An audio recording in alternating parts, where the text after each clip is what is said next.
games tonight, but it's the return of number 7, KD, and the Brooklyn Nets after missing 25 games. Kevin Durant is back. 25? Did he really miss 25 games? Yeah. I don't believe it. They were 21-4 without him. Did you watch him tonight? I did. So did you, Sam? That's Sam Mitchell, Coach of the Year. I'm Chris Miles, your host. Let's bring in the third member of our group and the tallest in Channing Frye. I was trying to figure out the compliment to go, with Sam, because Sam's the most handsome on the set? Is that what we do? Well, you said it. I didn't. I'll take it. I don't think that, but if you're going to give it to me, hey, I'll take it. When you take it, Channing? Yeah. I'll take it. I'll take any type of compliment. I'll take it. There you go. The Listen, tallest, I'm at home by myself right now. The most handsome, but the best basketball player, arguably, in the universe is back. And Kevin Durant playing for the Brooklyn Nets against the New Orleans Pelicans. And, well, Durant sat out the first half, came off the bench in the second quarter. But Kyrie, those knees look good, Channing. Listen, I'm telling you, he's been using that walking stick to take the stress off his knees, and that's where the bunnies came from. How about the bunnies for Blake Griffin? Oh, I thought he couldn't dunk anymore. People were talking about, look, man, Blake had a lot left in the tank. He just didn't want to use it in Detroit. How about KD coming in immediately getting buckets? Like the first 5 seconds, Sam. Well, look, we knew this was going to happen. Everybody keeps talking about they need all these games to come together and learn how to play. Shannon will tell you this, basketball players know how to play. It's about spacing and moving the ball. And look at that. I can't, hey, Shannon, can you teach that? No, you ain't teaching that. Listen, Steven Adams he needs to change his shoes after this game. I know there's no more tread on it. Kyrie to KD, it's what they want to see in BK. Then LaMarcus Aldridge cutting towards the basket. Easy night for him, too. Yeah, he was done, too. What he had, 22 points in 23 minutes? Yeah, LaMarcus doesn't have anything left in the tank either. 8 for 12. Man, this Brooklyn team is scary. And guess what, Chris? Shannon? No James Harden tonight, and they hang 139 points on the Pelicans. Well, here is KD with Malika Andrews following the easy victory. Kevin, you told me last week that you were just looking forward to being out on the court with your teammates. After weeks, what did it feel like? It felt like I was right at home, It felt like I've been around the guys for, the last month and a half, so it felt like I was just easy adjustment to just, get back into the swing of things, and Coach drew up a play for me the first time I got in the game, and I was able to score, and that kind of relaxed me a bit. But it was a great win by us as a team. For the first quarter and a half, you were on the bench, jumping up and down, cheering on your teammates. What was it like for you not to start? What was that thought process and why? Coach wanted to, I was at a cap of minutes, and he wanted to see if it's a close game, he wanted to be able to throw me in there in the fourth. So, he decided to compromise a few minutes early in the game to see what happens later on. So, it was one of those exercises that, we thought about yesterday and wanted to see how it worked. And, for me, mentally, it was different. It's been a long time since I haven't started, you know what I'm saying? So, but it worked out. Yeah, well, clearly it did. You guys got this dominant win. Chemistry has been something that Steve Nash has talked about over and over, especially as injuries have continued to kind of rear their ugly head for you guys now with James Harden. For you, what do you think the key is going to be to build this quick chemistry down the stretch toward the playoffs? I'll just make the right basketball play. And we got guys on this team that know how to make the right play. When somebody's open, just swing the ball. We keep it simple, then the chemistry going to continue to keep building. I think it's at a nice level right now, but obviously, we want everybody out on the court, going into the later part of the season. But, we got guys, no matter if they're on the court, they understand how to play the right way, and I think that builds chemistry. Absolutely. And lastly, Kevin, what was it like playing in front of your mom once again tonight? The same old, same old. I love having her here, love having that support. It was great to finally play in front of some Brooklyn fans tonight, and that cheer they gave me before when I checked in was incredible. So looking forward to the next game. Thanks so much, Kevin. I think I speak for the entire NBA when we say we are glad to see you back on the court. Thank you. I appreciate that. Well, Kevin Durant, what do you notice here, Sam? He was perfect from the field. 5 for 5, 17 points. The plus-minus, the plus 22. 19 minutes he played. Came off the bench, though, in the first half. We were kind of wondering late in the second quarter, is he actually going to play? Started the second half. What do you think of that strategy by Steve Nash? Well, I like it because think about it, Chris. We've seen guys come back from injuries, and they're on minute restrictions. So let's say it's 20 minutes. Then you play this guy 14, 15, 16, 17 minutes in the first half or whatever. Now you get to the fourth quarter. It's a close game. And how many times have we seen coaches have to make that tough decision and pull your star player out of the game because he's at that minutes level. And you got to pull him out the game, and it's 5-6 minutes to go in the game, and it's a winning time, and your best player not on the floor. So I like the strategy by Steve Nash because he wasn't sure how this game would go. But I promise you, next game, KD kind of said it was different for him coming off the bench. It's been, probably since the third grade since he's not started a game. But I guarantee you, next game, he'll be in that starting lineup. The Brooklyn Nets also tied for first place with the Philadelphia 76ers in the Eastern Conference standings. Channing, when I look at what the Nets have done, and it's like, okay, KD out during 25 games. Oh, no problem. James Harden becomes an MVP candidate. Now he's out with a hamstring. Here it is. Do you think this team can contend and win a championship with just two of their big three?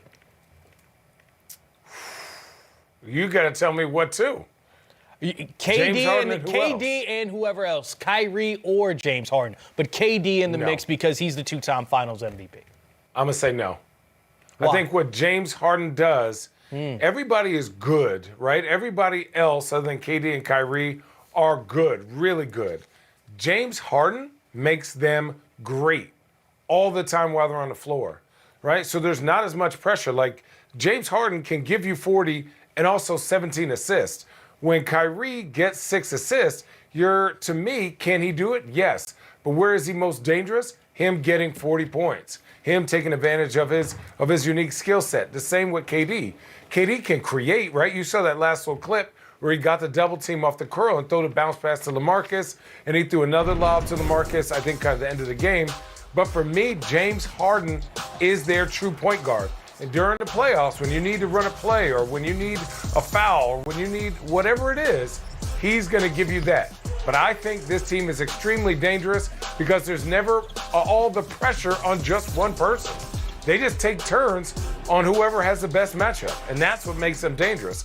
When you make a substitution, you bring in a skill guy or a specialist, right? They bring in an all-star, and then they bring in another previous all-star. And then they bring in another previous all-star. So that's the problem. It's whenever you make a sub, you're not bringing in the quality of player that they are for the most part. Yeah, so it's just interesting to see what the Nets will need to contend for a championship. Currently right now, Sam, first in the Eastern Conference standings, half game ahead of those Philadelphia 76ers following this victory. So it's the Nets that, again, had to play 25 games without the Slim Reaper, and here they are just cruising in first place now without James Harden. The Boston Celtics, you see them 10 games back of first place, battled the New York Knicks. And Can they see that far? Can they look that far up? Well, no, they can't see that. I know what? They can find the rim when the two All-Stars connect. That's Jason Tatum and Jaylen Brown. Then Brown from downtown, 32 points, 10 rebounds for Jaylen. How about Tatum rising, Sam? Well, I think he saw Jaylen Brown throwing it down, and he wanted to get in on the party. Well, Derrick Rose finds R.J. Barrett. The J stands for jumpers. He was 6 for 6 from 3, Channing. You know what? He's really improved, man. I think, obviously giving rookies the keys to the city isn't a thing that works. So giving him a defined role where he can find confidence from that and expecting him to play defense at a pro level makes this team really, really good. And, Julius Randle is having an unbelievable year, doing everything for this team. But again, he's in the right spot. He's ready to shoot, and he knows that's the right shot for his team. Tied game 93, late in the fourth quarter. Marcus Smart. On the money. That's a bad rotation. Why would you do that? I think Coach Thibodeau, if you watch the play, he told the player to go trap Tatum. and right, but the guy from the corner has to rotate there, and then you just keep rotating around. You got to be on the string. You can't stunt out of the corner. Well, Chandler, you know the old saying when we were in basketball camp, you got to be on the string. Everybody moves at the same time. Boston Celtics get the win over the New York Knicks. And Channing was alluding to the Celtics and where they are in the standings and what they were expected to be at this point in the season. Sam, what's been going wrong with the Celtics? I know Kemba Walker sat out that game, second night of a back-to-back, been doing that all season. Well, I think without Kemba Walker, it just puts too much pressure on his team. Look, they've been missed games with Kemba Walker. Marcus Smart's just not getting back, trying to find his time. But I think when you look at this Celtics team, it's two things. Their depth coming off the bench, their defense, their lack of rebounding, and the fact that Jaylen Brown and Tatum, they put up good numbers. They've been all-stars this year, but they haven't played winning basketball. And you got to be disappointed in this Celtics team because those are two of the brightest stars, upcoming stars in this league. And to be struggling at that 7th seed right now, it is going to be tough because right now they're looking at Philadelphia 76ers or the Brooklyn Nets in that first round. And we already know what the narrative of that story is going to be. Yeah, Channing, and Sam alluded to something very important. And this year specifically, when you're the 7th seed, you got to do the play-in games, right? You have to deal with all of that. So trying to get to at least the 6th seed, avoiding playing the Brooklyn Nets, let's say, in the first round, or the Philadelphia 76ers, also avoiding that play-in situation. I think for me, in this highlight, you notice Jaylen Brown getting to the rim. You notice Jason Tatum getting to the rim. When those two guys get downhill, they create opportunities for their team. But during the most of this season, they've been settling for those bad percentage jump shots. Right? Like, that's a tough shot, and most teams are going to live like this. The reason, to me, that they beat New York is New York has problems scoring. It's a 99-101 game. But when Boston plays together and they have a sense of urgency, and they aren't so, they play a little too cool for me at times, right? They have the talent. Marcus Smart is gritty. Tristan Thompson is gritty. But sometimes they want things to look pretty, and I don't know if that's how they're going to be successful. They got to get dirty, get their feet wet, and really get in there and battle these games out. I don't think, and I know for a fact, they don't want to be 7 or 8 because the way their team is built, it's going to be a quick 4 and out, and then they're going to be vacationing in the Bahamas. Shannon, let me go back to you on this because when I look at the Celtics and I think of their front line, and I know Tristan Thompson just came back, but man, Andre Drummond, LaMarcus Aldridge, Blake Griffin, all of these bigs in the buyout market, did the Celtics miss out on that? I think they did, right? And I just think, it's a lot to ask, especially when you're in a conference with Giannis, with Joel Embiid, with Kevin Durant, LaMarcus Aldridge, Blake Griffin, even Vucevic. Like, when they have to match up with these guys, it creates too much pressure on their defense to be in rotations. And then you're giving up corner threes, which is the most valuable points, the most effective points in the NBA right now. So for me, they did miss out. But again, they're believing in their core. They're Marcus Smart, Jaylen Brown, Jason Tatum.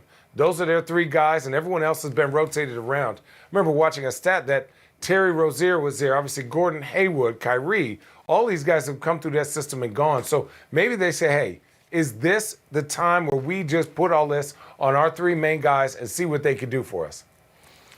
Right now, the Denver Nuggets, a team ascending out west since February 27th. They're 15-3 since the Aaron Gordon trade. They're undefeated. Sam, look at those numbers as a team going in the right direction with AG. Yeah, I love that move by Denver when they acquired Aaron Gordon. And, he was that missing piece. He fills that void of Jeremy Grant, who went to Detroit. But you look at the number. 52%, 41 from the 3, and then the rebounds increased 47%. So Denver right now is the team to beat, one of the teams to beat in the Western Conference. Denver now sitting in 4th place in the Western Conference standings. There's Jokic looking for Will Barton. Another big night for the MVP candidate, Nikola Jokic. 25 points, 9 assists, 7 rebounds through the 3rd. The Spurs, they've lost 8 of their last 10, and Jokic continuing to add to that total with the rebound. Oh. Looking for the assist. Let's go to Chris Marlowe and Scott Hastings on the call. Hastings, you okay down there? Oh, no. No. Will's had some issues on back-to-back no-rest games, but this right here, get him on the free throw line. Let him see a basketball go in because that's one of those ones you want to finish. Great catch, great hands. He got tripped, you see, at the end, and that probably affected the shot. You guys, the accuracy of those passes, they don't get enough credit. Whoever is the recipient of those passes doesn't even have to dribble through the defense, perfectly on target, one step in for a layup, and they get the foul call. Take one more look from a different angle here. Throw the bomb. He doesn't even dribble. Well, Not a single dribble in that possession. Here's the thing, like we had Peyton Manning in the building the other night. Wish we could ever get an interview with him and say, what do you think of his passing? Or Wouldn't that be maybe something? in one of those Peyton places he does Nikola Jokic. I There you had go. one of my Twitter followers tweeted at me and said, hey, the second best quarterback is in Ball Arena tonight, referring to Peyton Manning. Nuggets have extended their run to 18-2. JaVale McGee has come on for Jokic, a well-deserved rest for the Joker, 25-9-9 once again. Now McGee is in, Drew Eubanks is in, and Barton missed another layup. Oh, good job. Bounces out to Morris. Green had some good moments earlier with a couple of big dunks. Nuggets trying to close out the third quarter in style. Dozier falls down, and McGee the foul. Now, PJ's got to stop. You know, I guess he's thinking he's going to get the call. He doesn't. He thought he got tripped. He's looking to create here, make something out of this, driving inside the paint.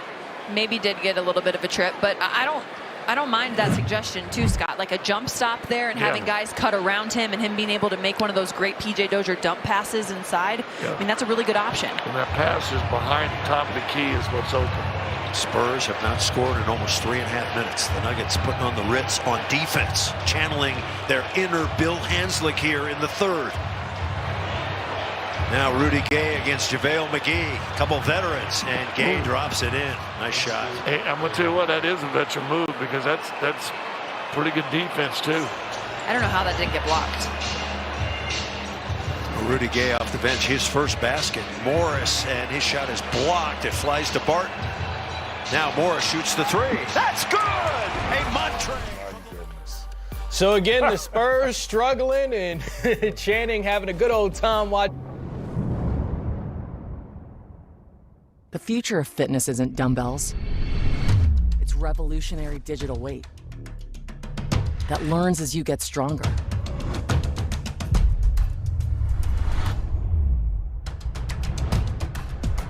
So you can be your strongest. Tonal, now at 40 Nordstrom locations nationwide.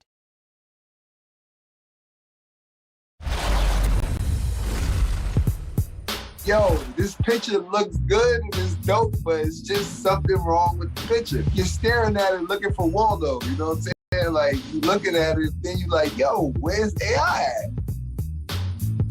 I don't know. Allen Iverson got sent home. He was scheduled to do something else. They couldn't get him to come. We're still trying to figure out which Chuck was. We don't know which Chuck was that day. I wanted to always clear that up, but I never had the platform to do that, so thank you. Oh, but what's the full story? I guess you got to actually watch the show to find out, Sam. Great teaser, man. I want to figure out why Allen wasn't there because, you know, man, there was some great players in that draft, wasn't it? Including one that you played with in Stefon Marberry. What was it like when Starberry came into the league and came to play with you guys? Man, he was just so talented. I remember we went on a road trip where we played the Lakers, Utah, and Denver. And we went 3-0, and we were a young team, and he just crushed every point guard in front of him. I think he averaged like 35 a game and like 14 assists. But he was just unbelievable. He was so confident. And the thing about him, Chris, I remember one night we was playing, and he said, Mitch, you haven't gotten a shot in a while. Just go stand right there in the corner. I'm going to break my guy down, make your guy help, and I'm going to kick it to you for a wide open shot. Be ready to shoot. And he was that talented where he could do that. I mean, he was just special. This Starberry getting above the rim. Who's that he passed it to? Oh! Don't do Sam it. with the buttons, Raindrops, baby. Don't do it. Don't jump. But that's exactly what you described. He dribbled to the right. The defense came over. He found Sam. Sam threw Well, it Steph down. was just, he was special. He was talented. And the thing about it, the jump, as good as he was his rookie year, the jump he made from his first year to his second year was just unbelievable because the one thing he learned his rookie year, he wasn't strong enough. He couldn't take the contact. He came back bigger, stronger, faster. Man, he had a chance to, in my opinion, if things would have went right, he could have been one of the top 5 point guards in the history of the NBA. He was that talented. Put up crazy numbers, so that gets us to our debate of the day. 84 draft class, we know how talented that was. 96 draft class, 03 draft class. Which one was the best of all time? Channing, where are you on this particular debate? Man, other than my dog barking. Your dog don't think I had neither one. No, he didn't like that question either. For me, in my heart, it's the 96, man. I remember having that poster up in my wall, right, from the Slam magazine. For me, being able to play against Kobe Bryant, to watch Sharif Abdul-Rahim as a young big man, to have the opportunity to play with Stefon Marberry and Steve Nash, and Kerry Kittle, so that matter that. But for me, I think the 03 class is yet to be seen. It's amazing, but for me, as growing up, I wouldn't be in the NBA if I wasn't inspired by some of the people on that poster. Getting to play against Jermaine O'Neal, and people forgot how good that dude was an animal. Here's some of the tail of the tape. You see it there. The 96 draft class had 11 All-Stars. Sam, I think the math on that breaks down to 1 out of every 4 players was an All-Star, right? You had 3 MVPs, 4 Hall of Famers, 9 NBA champions, and the thing you don't see there is the repeat MVP. Steve Nash won it twice. Yes. So you try to count the numbers, and of course, Kobe Bryant. I'm just going to say this. 1 MVP, but we know how great his career was. Multiple MVPs could have easily been on that rack, including this guy, AI, with the crossover and the shot in Jordan's face. Well, I remember that game right there because that's the game Kobe had the 81 points. So I definitely know how great Kobe was because I stood there and watched all 81 of them, Chris. But you said it, man. When you look at this draft class, man, I had a chance. I know Ray Allen coached him a little bit. Had a chance to coach Jermaine O'Neal. This was a great class. You said it. The Hall of Famers, the All-Stars, the championships that they won. Man, it's going to be hard to beat this class when you look at what they accomplished. And then the last but not least, AI. How devastating. When you think about AI and just Kobe, then you look at Steve Nash. I mean, we're talking about some of the greatest players playing the game. Well, you say those names, and I raise you this, sir. Michael Jordan, right? Come on now. Charles Barkley. It's my era. John Stockton. And Akeem Olajuwon. But look at it. 5 Hall of Famers compared to what? 7 NBA champions, okay? And then 7 All-Stars compared to 11. But here's the thing. You see the 3 MVPs as in people, but how many MVPs? That's true. Did those guys Team have? had what, 2? 2. Michael Jordan had how many? He should have had 10. This is when we think of Michael Jordan, you try to keep some sort of scale on it, but then you're like, he should have won it every year. Charles got Chris, one. for me, this is Stockton, my your class all-time leader in because I was assists. drafted in '85, so I'm more familiar with these guys. This is more my era. So I played against Charles in college. So for me, this '85 class, I was drafted by Houston in '85, so I was there with Akeem and Ralph Sampson and all those guys. So hold on, we know what Chuck is like as far as the things that he says these days. Did he talk trash in college? Yeah, he did, because he just used to beat people up, man. I remember my freshman year going down to Auburn to play against Charles. I remember he dunked so hard once. When he came down, and he's only 6'6", 6'5.5". His feet were almost touching the ground. He pulled the basket all the way down till his feet was almost on the ground. Wow. I could not imagine being in college. And think about this, as big as he was so light-footed and nimble and quick. I've never seen a guy that big and that explosive. Because he was a little bit bigger than Zion. He was built different. Just a load, man. He was bigger than Zion? He was different, man. Charles was just, yeah. So final draft class that we're putting in this debate, the 03 draft class, which you look at it, 15 NBA champions. I think there's a guy responsible for that. You see him shaking the commissioner's hand, Channing. I mean, LeBron, a big part of that. 1 MVP, I think we know who that is as well.